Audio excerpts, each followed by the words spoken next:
When I spoke to you as a candidate 3 years ago, America's economy was stagnant, our military was depleted, and the relationship between the United States and Israel was at probably the lowest point in history. How the hell did you support President Obama? How did you do it? How did you do it? How did you support the Democrats? Yeah, you guys didn't. I think probably most of the people in this room didn't. You love Israel. But, you know, you look at the Iran deal. You look at so much that was done so negatively. Now, just 3 years later, I stand before you as the President of the United States to report on a very different situation. Under Republican leadership, America's economy is the hottest anywhere in the world, and it's not even close. Because we're in a position. Everybody wants us. But how do you do that when people aren't paying? How do you do that? We feel foolish. We feel like fools. We're not going to be fools anymore. We've been a fool as a nation for so long. We're not going to be fools anymore. Last year, I withdrew the United States from one of the most dangerous, one-sided deals ever negotiated, the disastrous Iran nuclear deal. They wanted to kill Israel. They wanted to destroy Israel.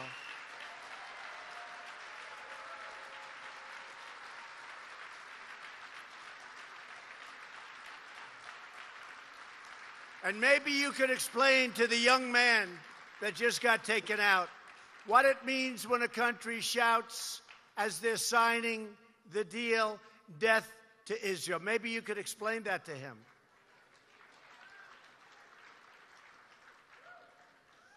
We've now imposed the toughest ever sanctions on the Iranian dictatorship. And it is not the same country it was when I took power. When I took over the presidency, I will tell you, one of the first meetings I had was at the Pentagon. Great generals, great people. I wanted a briefing on Iran. We had 14 different sites. They were all very, very dangerous, blow-ups all over. They were either behind it, they had mercenaries, they had money, or they had their own soldiers there, all over the Middle East.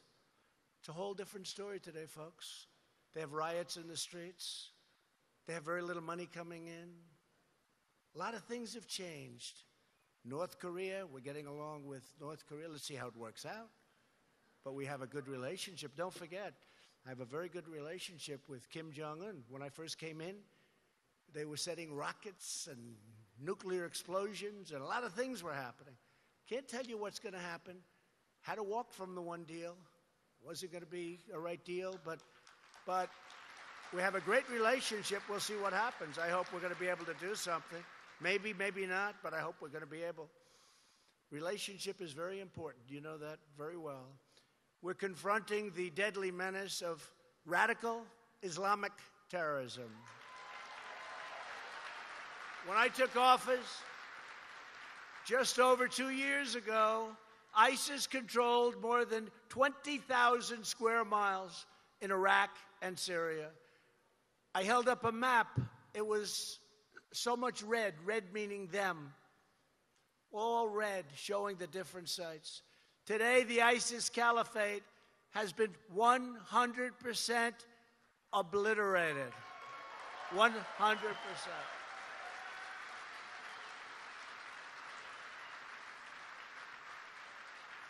And my previous general said that it was going to take, sir, it will take 2 years. I flew to Iraq.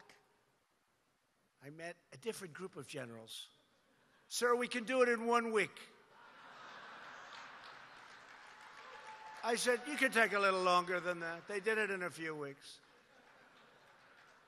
They're great, right? I also took another historic action that had been decades in waiting. The United States recognized the true capital of Israel and opened the American embassy in Jerusalem.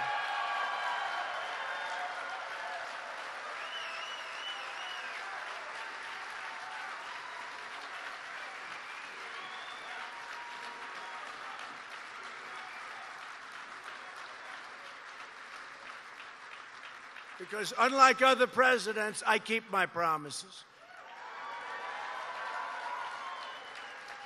Every president for many decades said they were going to do that. And I understand really why. Because when it was determined that maybe I'd do it, maybe there was a chance, the calls I got from leaders of other countries were unbelievable. Presidents, dictators, prime minister, kings, queens, everybody. My phone was ringing off the hook. So I knew I was going to do it. So I left a message. I said, I'm going to call you next week. They said, could we speak to him? I said, no, he's not available. They'll call it lying. The fake news will say, that's a horrible lie. I want to be nice. No, I'll call you next week. I look forward to it. I had so many calls after this. It took me like 3 weeks to make all the calls. But I knew what they were calling about. So I did it.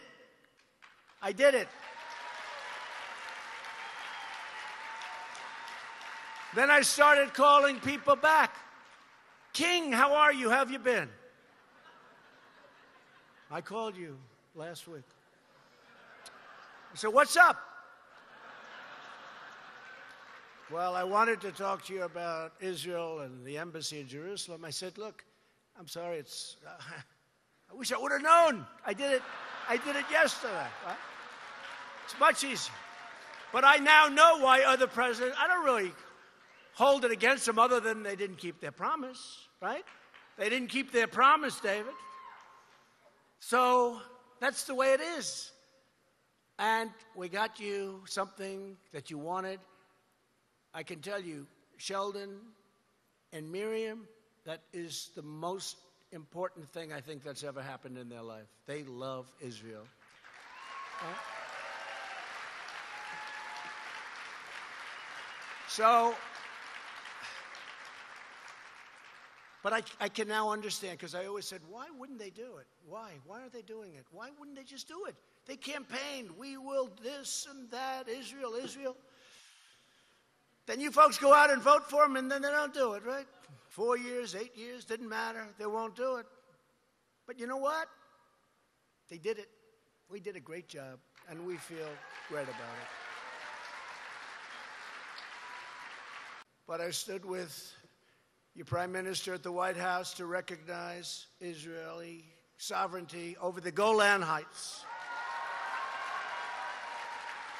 The Golan Heights is something I've been hearing about for a long time.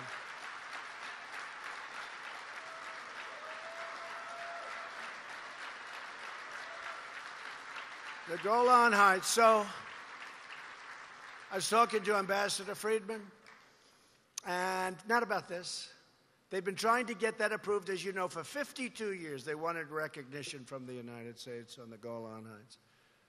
They had 32 summits, meetings, big meetings over many, many decades about the Golan Heights. I'm talking to your ambassador. Jared was there. Jason Greenblatt was there. I said, fellas, do me a favor.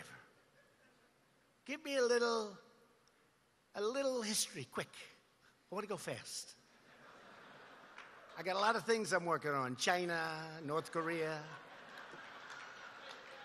Give me a quickie. Norm, I said, give me a quick little, so I know it as well as Norm, but I don't want to spend quite as much time as he has spent studying it, right? Which has been his entire life, right? So they had 32 different summits. He starts going, well, we need that. It's the high point. We need it for protection. We need it for... I said, all right, good. How do you like the idea? They weren't even calling about this. How do you like the idea of me recognizing exactly what we're discussing? Because I agree. You need it. You need the height. You need the height. A great general said, always fight downhill. Never fight uphill. A lot of battles are lost for these generals who want to fight uphill, right? You need the height. So I said, David, what do you think about me recognizing Israel and the Golan Heights? He said, would you actually do, and this is a great deal maker. It's one of the most successful lawyers, gave it all up in order to be your ambassador. Gave it all up. What do you think of it, David? And he goes, and this is a very strong, ambitious guy, like a wonderful, beautiful baby. He said, do you really, you would do that, sir? I said, yeah, I think I'm doing it right now. Let's write something out.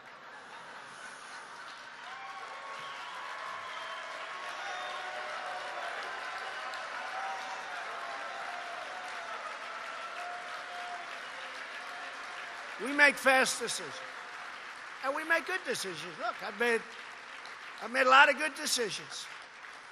Make good decisions, and we got something beautiful. Talking about security, talking about the greatness of Israel, and I went, bing.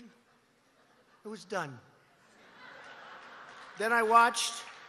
Oh, look at all those cameras. Then I watched the fake news, and they said, we have breaking news. President Trump has just committed to the Golan Heights. And it was a big, big story for 2 days. Everyone's happy.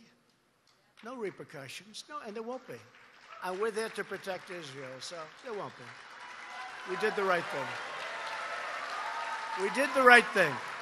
And I want to congratulate Jared and Jason Greenblatt and David Friedman, and all of the people they work with. And a big thing for me, and some of you won't like this maybe, but I would love to see peace in the Middle East. I would love to see peace in the Middle East. And if those three can't do it, you'll never have it done. It's never, with me as president, with them doing the deal, you'll never have it done. So let's see if we can do it. Who knows? Under my administration, the United States will always support Israel's right to self-defense.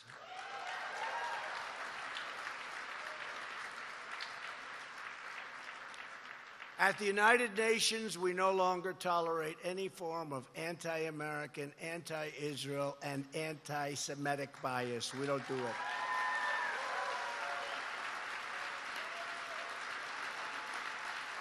For example, the United Nations Human Rights Council has repeatedly denigrated America and Israel, while, and you know this, you've heard this, while ignoring the world's worst human rights abusers.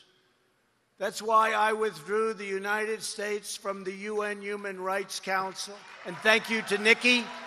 Thank you to Nikki. Terrific job, Nikki Haley. With your help, we are making incredible strides on behalf of the American people, and we are just getting started.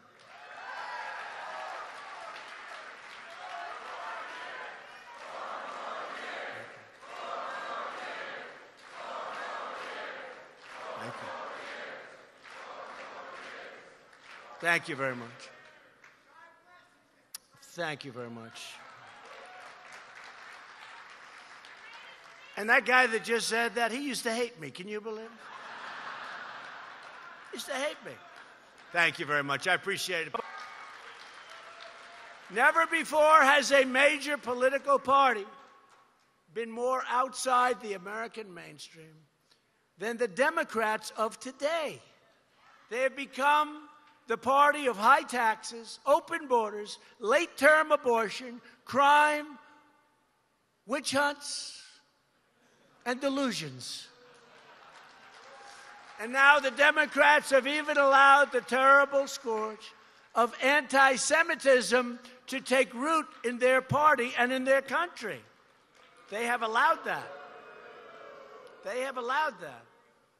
House Democrats recently blocked legislation to confront the anti-Semitic movement to boycott and sanction Israel.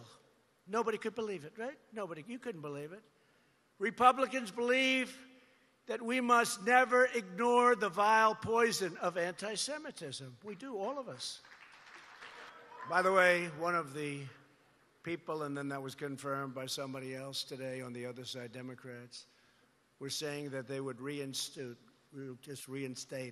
the Iran nuclear deal. Well, this is what you have. They want to reinstate the deal. It was a disaster for our country. We gave $150 billion, $1.8 billion in cash. What does that look like? Airplanes loaded up with cash. How stupid was that deal? They want to reinstate it.